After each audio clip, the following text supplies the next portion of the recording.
ಕ್ರೀಡಾ ಮಕ್ಕಳಿಗೆ ಅಂತ ಪೌಷ್ಟಿಕಯುಕ್ತ ಆಹಾರ, ಧಾನ್ಯ ಹಾಗೂ ಮಕ್ಕಳ ಶಕ್ತಿಯನ್ನು ವೃದ್ಧಿ ಮಾಡೋದಕ್ಕೆ ಆಹಾರ ಪೂರೈಕೆ ಮಾಡಲಿ ಅಂತ ಹೇಳಿ ಅವರಿಗೆ ಸಾಕಷ್ಟು ಅನುದಾನವನ್ನು ಕೊಡುತ್ತೆ ಸರ್ಕಾರ. ಆದರೆ ಇಲ್ಲಿನ ಅಧಿಕಾರಿಗಳು ಅದರಲ್ಲೂ ಸಹ ಗೋಲ್ಮಾಲನ್ನು ನಡೆಸ್ತಿದ್ದಾರೆ. ಎಲ್ಲಿ ನಡೆದಿರೋದು ಈ ಘಟನೆ ಅನ್ನೋದರ ಒಂದು ಡೀಟೇಲ್ ರಿಪೋರ್ಟ್ ಇದೆ, ನೋಡೋಣ. ಕ್ರೀಡಾ ವಸತಿ ನಿಲಯದಲ್ಲಿ ಅನ್ನಭಾಗ್ಯ ಅಕ್ಕಿ ಪತ್ತೆ, ಅಕ್ರಮ ಪಡಿತರ ಅಕ್ಕಿ ಕ್ರೀಡಾ ಮಕ್ಕಳ ಹಾಸ್ಟೆಲ್ಗೆ ರವಾನೆ, ಮಕ್ಕಳಿಗೆ ಕಳಪೆ ಆಹಾರ ವಿತರಿಸುವ ಆರೋಪ, ಆಹಾರ ಇಲಾಖೆ ಆಗಮಿಸಿ ಪಡಿತರ ಅಕ್ಕಿ ಸೀಸ್. ಹೌದು, ಮಕ್ಕಳ ದೈಹಿಕ ಕ್ಷಮತೆ ಮತ್ತು ಕ್ರಿಯಾಶೀಲತೆಗಳಿಗೆ ಪೌಷ್ಟಿಕತೆ ಆಹಾರ ನೀಡುವುದು ಬಹಳ ಅಗತ್ಯ. ಆದರೆ ಯಾದಗಿರಿ ನಗರ ಜಿಲ್ಲಾ ಕ್ರೀಡಾಂಗಣದ ಆವರಣದಲ್ಲಿರುವ ಕ್ರೀಡಾ ವಸತಿ ನಿಲಯದಲ್ಲಿ ನೂರಾರು ಮಕ್ಕಳಿಗೆ ಕಳಪೆ ಮಟ್ಟದ ಆಹಾರವನ್ನ ಕೊಡಲಾಗ್ತಿದೆ ಎಂಬ ಆರೋಪ ಕೇಳಿಬಂದಿದೆ. ಇದರೊಂದಿಗೆ ವಸತಿ ನಿಲಯದಲ್ಲಿ ಸರ್ಕಾರದ ಅನ್ನಭಾಗ್ಯ ಯೋಜನೆಯ ಅಕ್ಕಿ ಚೀಲಗಳು ಪತ್ತೆಯಾಗಿವೆ. ಕ್ರೀಡಾ ಮಕ್ಕಳಿಗೆ ನಿತ್ಯವೂ ಗುಣಮಟ್ಟದ ಹಾಗೂ ಪೌಷ್ಟಿಕ ಆಹಾರ ವಿತರಿಸಬೇಕು. ಆದರೆ ವಸತಿ ನಿಲಯದ ಅಧಿಕಾರಿ ಹಾಗೂ ಹಾಸ್ಟೆಲ್ಗೆ ಆಹಾರ ಪೂರೈಕೆ ಮಾಡುವ ಟೆಂಡರ್ನವರು ಕಡಿಮೆ ಬೆಲೆಗೆ ಅನ್ನಭಾಗ್ಯ ಅಕ್ಕಿ ಖರೀದಿಸಿ ಅಡುಗೆ ಮಾಡಿ ವಿತರಿಸುತ್ತಿದ್ದಾರೆ. ನಗರಸಭೆ ಅಧ್ಯಕ್ಷೆ ಲಲಿತಾ ಅವರು ಹಾಸ್ಟೆಲ್ಗೆ ಭೇಟಿ ನೀಡಿದಾಗ ವಿದ್ಯಾರ್ಥಿಗಳು ಗಮನಕ್ಕೆ ತಂದಿದ್ದಾರೆ. ಈಗ ಹಾಸ್ಟೆಲ್ ವ್ಯವಸ್ಥೆದ ಬಗ್ಗೆ ಹೇಳ್ಬೇಕಂತಂದ್ರೆ ನಿಜವಾಗ್ಲೂ ರೇಷನ್ ಅಕ್ಕಿ ಅಂತ ನೀವು ಹೇಳಿದ್ದು ನಾವು ಕಂಡಿರೋದಕ್ಕಂಥದ್ದು ಸತ್ಯ.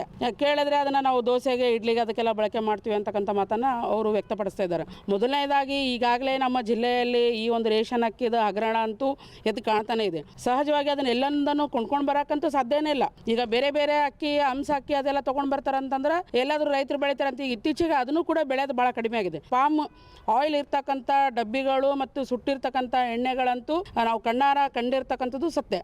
ಆ ವಿಷಯವನ್ನು ಕೂಡ ನಾನು DD ಅವ್ರ ಜೊತೆಗೆ ಮಾತಾಡಿದ್ದೀನಿ. ಅವ್ರ ಏಜೆನ್ಸಿಯವರು ಫುಡ್ ಇಲ್ಲೇ ತಯಾರಿ ಮಾಡಿ ಊಟ ಕೊಡಬೇಕು ಅಂತ ಮಾತನ್ನು ಹೇಳಿದರು.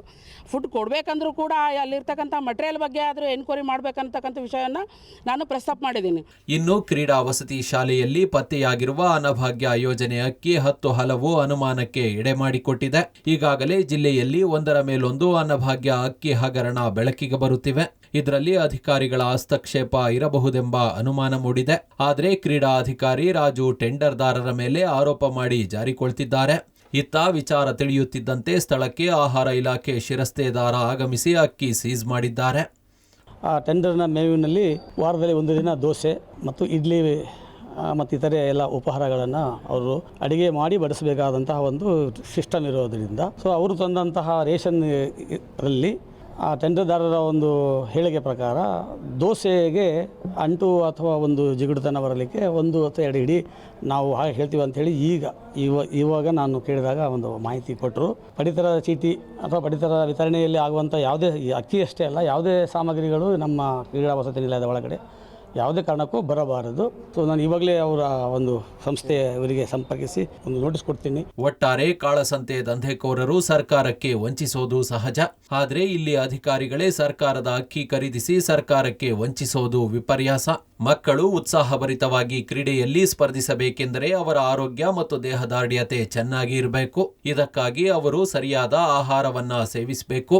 ಆರೋಗ್ಯಕರ ಆಹಾರವು ಕ್ರೀಡೆಗಳಿಗೆ ಮೊದಲು ಅವರಿಗೆ ಶಕ್ತಿಯನ್ನ ಒದಗಿಸುತ್ತದೆ ಮತ್ತು ಕ್ರೀಡೆಗಳ ನಂತರದ ಅವರ ದೇಹದ ವಿಶ್ರಾಂತಿ ಮತ್ತು ಬೆಳವಣಿಗೆಗೆ ಸಹಾಯ ಮಾಡುತ್ತದೆ. ಇದು ಸಿಗದೇ ಇದ್ದಾಗ ಅವರು ಹೇಗೆ ಕ್ರೀಡೆಯಲ್ಲಿ ಮುಂದುವರಿಯಲು ಸಾಧ್ಯ ಎಂಬುದು ಪ್ರಶ್ನೆಯಾಗಿದೆ. News desk, public TV, Bengaluru.